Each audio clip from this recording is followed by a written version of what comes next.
I'm joined live in the studio by the Director of Lombard Street Research, Gabriel Stein. Thank you very much indeed for coming in today. If we just look at what's happening with Brazil, I mean, there's other countries as well, like Indonesia. They're being very hard hit by what effectively is a devaluation of the US dollar by quantitative easing.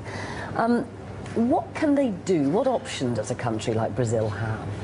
At the end of the day, probably very few, because the Fed has all the ammunition it wants, and even though they repeat the mantra about the strong dollar in the interests of the US, if they want to push it down, and that is very clearly the aim of QE, they can do it. Now, there are some things they can do. You've seen the Brazilians do some of them, impose taxes and so on. You can do, for instance, what the Taiwanese did. I don't know if the Brazilians have done it, but you can say if you put money, if money comes in, it has to be parked for a period of time, or there's limits to how long you can park. There are different ways of attempting to regulate capital flows, and ultimately there is, of course, capital controls.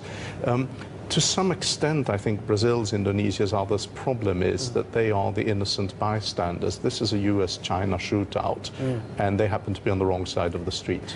And is there any sense in which you could see that there would be a kind of a coalition of all these countries that have been victims, if you like, of the currency wars? They can't really, there's not an awful lot they can do, is there, to put pressure on the US? No, there isn't. They can try to counter it by lowering the value of their own currencies. And let's be clear, Brazil has not, they have only tried to talk down the real, but they have tried to talk down the real. I think what perhaps would be more important is if they understood, and that's probably true for the Americans as well, that it's actually not the exchange rate of the currency that matters. It's its stability, its lack of volatility. The less volatile, the more stable. Countries, households, companies, etc., they all adjust, exporters and importers.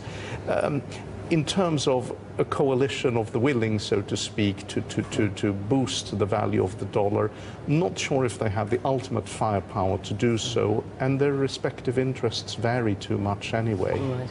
Now, just while we have you here, we've been talking our top story today about the various countries, Ireland particularly, Greece and Portugal, and their various debt issues.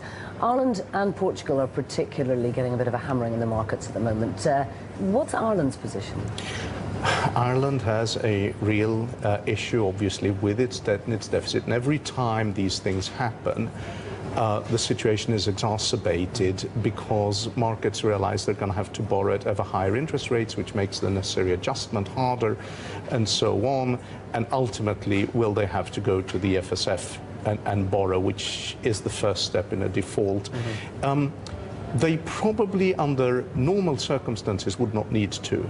But these are not normal circumstances. They are at risk of being caught in a vicious circle where each time they try to do something, they tighten more. That depresses growth further. Markets don't believe it's going to work. Rates go up, and so on.